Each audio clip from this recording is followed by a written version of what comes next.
Hi everyone, in this video we are going to talk about HTML footers. HTML footers are used at the bottom of the web page. They are used to enclose any copyright data, links, or any kind of author information.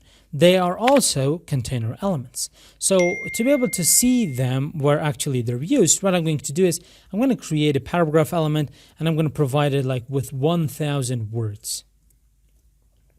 And when I save it, you can see that we have all of this content here. Now, you can see this down pointing arrow. If you click on it, it is going to collapse all of the sentences or all of the paragraphs within this paragraph element. This makes navigating our HTML file easier. Now, the name of this element is footer. This is a container element. It means that this element could have so many different elements contained within it. We're going to take a look at this when the actual usage of it when we get to our websites. For now, I just want you to get familiarized with this element. And as an example, I'm just going to say all rights reserved, so you know what this element is used for.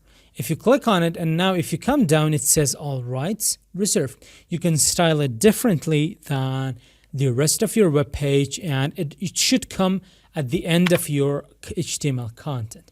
That is a best practice. So with this, our lecture comes to an end. See you in the next one.